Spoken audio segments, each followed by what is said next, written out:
Good morning, everyone. My name is Delane Morgan, and I'm with the Business Information Services Department of JAMPRO. Let me first of all take this opportunity, along with our partners, the Jamaica Manufacturers Association and the Caribbean Export Development Agency, in extending a very warm welcome to you all to today's workshop, which has been appropriately themed, using market intelligence tools to research and analyze global business opportunities. Let me also say how encouraged we are at the strong response from the export and business community to this particular workshop, as it is our aim at JAMPRO to continue to provide the relevant support and guidance to our producers as they seek to take the next step in bringing their products to markets. So as Jamaica seeks to maximize its competitive advantage and position itself for long-term sustainable growth, the role of exports in achieving this objective has been given greater emphasis than ever before. It is against this background that JAMPRO and its partners continue to maintain focus on the provision of value-added information to our exporters, including critical data on how to access key markets through workshops such as this. In equipping you with the necessary business and market intelligence tools, today's workshop through 5 modules will focus on how to define your products, how to choose the right market for your product, analyzing market access conditions, how to effectively access the target market, and export promotion strategies that you can employ. At this point in our program, I will hand over to Ms. Wendy Walker, who, along with Mr. Richardson, will anchor today's program. Help me to welcome Ms. Walker. Thank you. Good morning, everyone. Access to trade and business intelligence is key to international business success. The International Trade Center has recognized this and has partnered, as Ms. Morgan said, with the Caribbean Export Development Agency to bring trade information to exporting publics to make them become more competitive in the market. And it is through these 2 agencies we were able to be trained in trade and business intelligence. All right, so what are the learning objectives for today? Today we will strengthen the skills and competencies of local exporters in effectively using trade and market intelligence tools to develop new initiatives and approaches to market intelligence, to develop exporters' trade and business information research skills and competencies, to provide high-quality information through information dissemination platforms, and to deliver tangible benefits to firms seeking to enhance their business competitiveness. So both our presentations will be subsumed under these key learning objectives. So I said before, market pointer. Is anybody in the room familiar with the term market pointer? Outside of the JMA and JAMPRO, of course. Anyone else in the room familiar? Very good. I deliberately left market pointer off of the learning objectives because I wanted to ask you that question without you asking yourself, what is market pointer? All right, a market pointer is everything that you see. At least to me, a market pointer represents everything that I'm looking at right there on that picture. It is relevant, it differentiates the product and the markets. It is focused, it has content, it's segmented, it's targeted, it has data, and the list goes on, right? But a market pointer is product focused, meaning it deals with a single product or a narrowly defined product or group of products. Now, For this particular market pointer, we will focus mainly on one item and one market because of what it says there as the elements of a market pointer, dealing with one single product going to one market. For the purpose of this training, we have chosen to use sauces going to the Netherlands. So most of what we're going to be presenting will be sauces going to the Netherlands.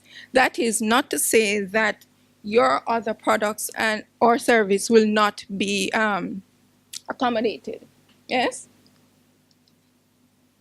It is limited geographically, meaning that one product going to one market or markets that share similar features.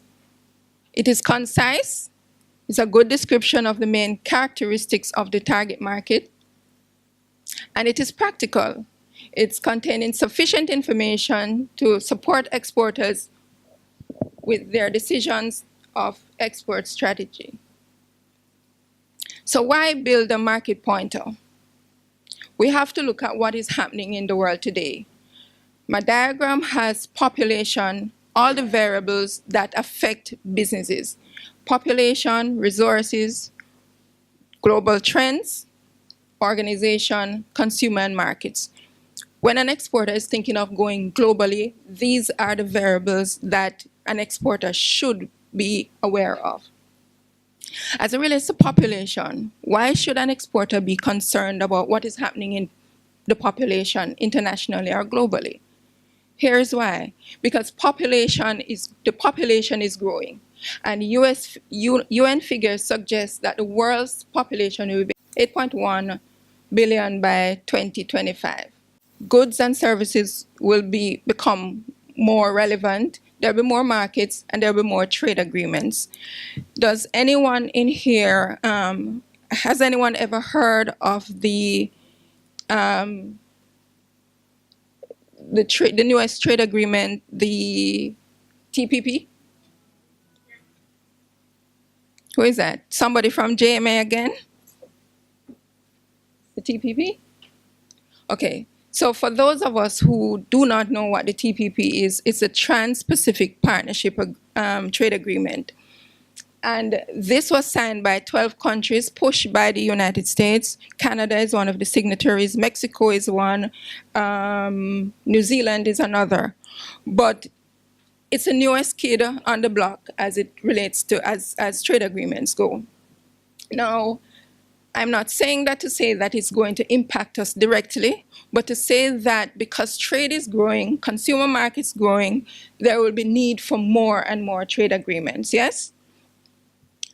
Maybe sometime in the future, this particular one will affect us. But for now, it really has no significant benefit to us. But suffice it to say, this TPP will reduce tariff on goods imported by as much as 98%, right? So for those countries that are signatories, they're really very happy about that. And the capital will grow. This means that more consumers, there will be more consumers, especially in developing countries. Now, what are the implications for an exporter? What does the growth in population, goods, services, all of that mean to me? Does it mean that I have to beef up my staff? Does it mean that I have to start importing new raw material or even plant new, if I'm a fresh produce exporter, for example? Does it mean that I have to start planting more? Does it mean that I have to become HACCP certified? All of these things. It's all has implications for all of that. Organization, am I assuming more risks, or will there be new opportunities for me as an exporter? Consumer markets, global intelligence, or global trends, cannot hinges on population. Internationalization is one such impact of consumer and markets. Europeans are embracing new cultures. They have new tastes, right? Culinary traditions and exotic herbs. They have a more appreciation for those. They have busy lives, so they want easy to prepare meals. And there is a growing niche in the European market for certified organics. So for those of us who want to do organic products, there's a real opportunity for you in the European market. Now, what is a market pointer used for? It is used to provide exporters and trade support institutions with a concise overview of conditions for market entry and trends in a given import market. It is used to organize information about the product and target market in a user-friendly and comprehensive framework. Now, as we speak and we go further into the presentations, what I'm saying will become clearer and clearer to you. How these constituent parts become a part of the market pointer. In short, though, a market pointer provides an understanding on where the opportunities lie and how to access these opportunities. The process of building a market pointer. Why market pointers? And building a market pointer involves defining the product, identifying a target market, understanding the market, and identifying routes to the market. Now,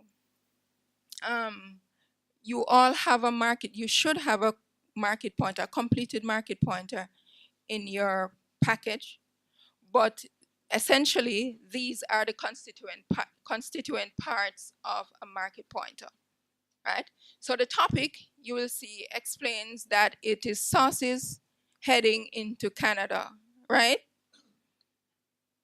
Now, the product description, it is going to tell you exactly what you're looking at. So the market overview, what is the general production or the consumption and trade data for the market, the market characteristics, features of demand, what the product is used for, what the preferences and requirements are for the particular market that you want to get your product into. Market access will cover tariff and non-tariff barriers. So if you're looking at your market pointer, you will see all of these headings coming out in the document. It covers prices, price trends, and other trends related to pricing. In the market pointer, we also look at distribution, various distribution channels, how the product makes its way to the intended consumer that you want to sell your product to. It covers packaging and labeling, because as exporters, you do know that you have to conform to the packaging and labeling standards related to the market that you want to get into, right? Commercial practices, the ordering procedures of the particular distributor that you're targeting, the payment methods involved, and the different contractual arrangements that you will get into with either your agent or your distributor. The market prospects, forecasting growth trends, competition in the market, composition of consumption patterns of your target audience, and options to exploit in the future. So the tail end of the market pointer will cover trade and sales promotion, how you will promote your product into the market. For other useful information that can help you to build your market pointer, you can go to the various trade association research bodies, consultancy firms, and specialized media. Now, the more robust your market pointer is the more robust you're gonna have your export strategy. Yeah. Now, which product do you want to export? Is it that looks like key rings? Yeah. Fruits and vegetables. You want to do fashionable handbags, teas becoming popular in Jamaica, shirts, flowers, whatever it is that you want to export. You have to be able to tell the target audience what it is that makes your product marketable, why they have to buy your product, because as we identified before, you're gonna have various competition if you're going to be in an international setting, right? So this is why you need the market pointer to help you to build out and flesh out the special thing about your product, what it is that makes the consumer want to buy it, as against something in their own market, for example. So you can play upon the style, you can play upon your brand, you can up your packaging and speak about it. Your product may have good warranty. You may be a fair trade producer, and for the European market, fair trade is good. Once you have that fair trade label on your product, you stand a very good chance of doing well in a European market, for example. Is your product versatile? If I send sauces into the Netherlands, for example, when I'm finished with the sauces bottle, can I use it to do floral make a floral basket or a vase, right? So how versatile is the packaging or the product itself? So we get into module 1 of the presentation, and it is defining your product. So I'm gonna go back to those first 2 slides where we had the pictures of which product it is that you want to get into, and the second one, which is dealing with the different characteristics of the product that you can play upon. So an exporter should be able to clearly describe his product offering. A description should include factors such as the name of the product characteristics, that the ingredients or the materials, the size, the shelf life, all of those. Product end use, the intended purpose of the product, or any other possible uses. Just like I was saying, like the vase, you can use a vase afterward, the bottle, sorry, afterwards to make a vase, for example. And the intended consumer. Does anyone know what the HS code really means? We know we are exporters and we use HS codes, and anyone knows what the definition means? So in order to export, it is necessary to be aware of the HS code, which means harmonized commodity description and coding system.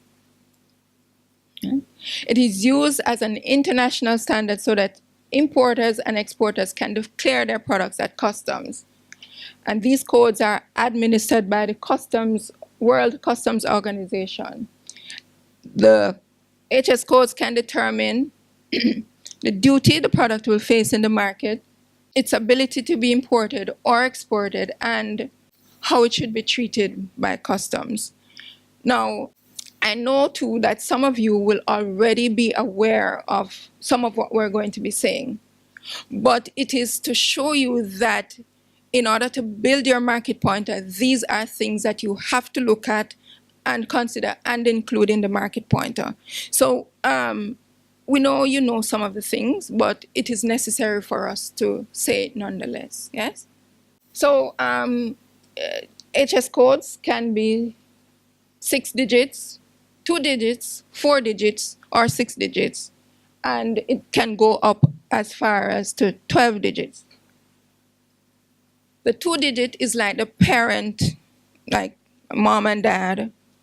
4-digit is the children of the mom and dad, and the 6-digit, and so on and so forth.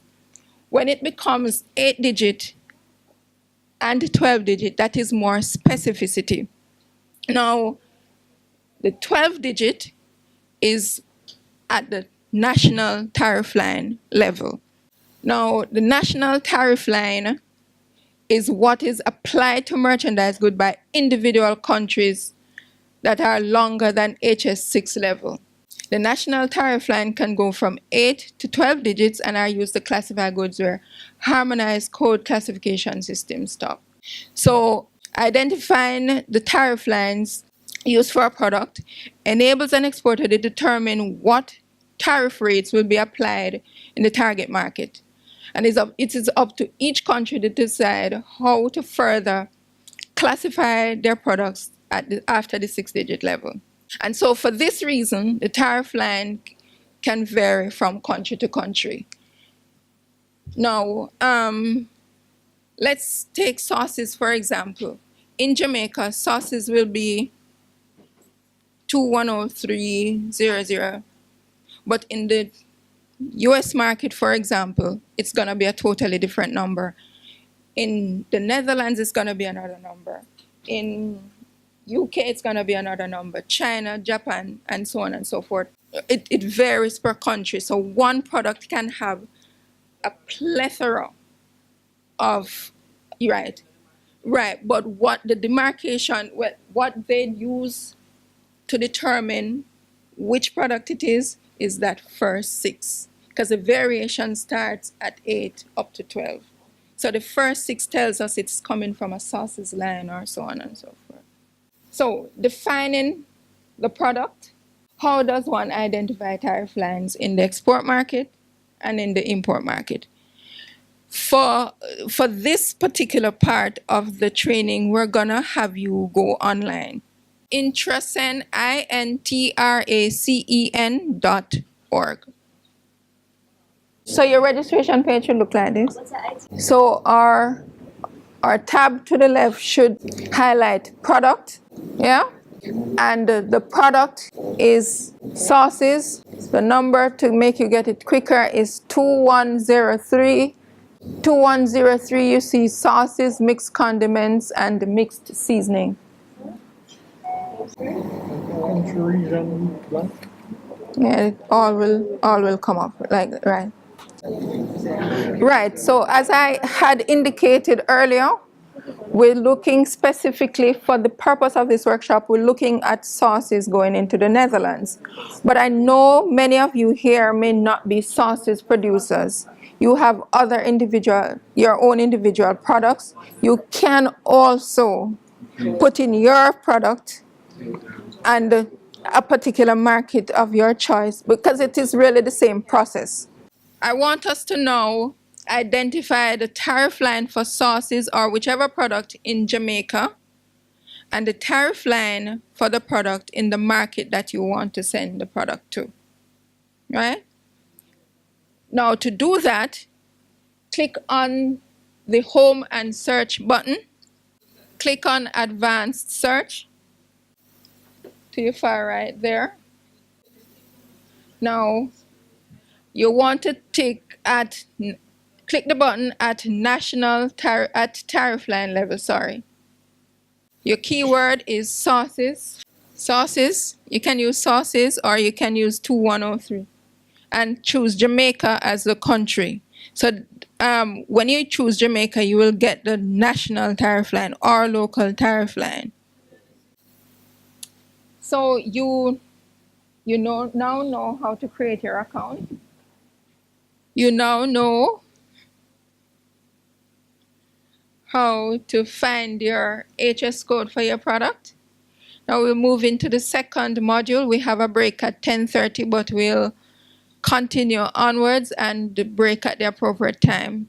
So we're gonna look now at identifying high potential market, and Jordan will take over this part of the presentation.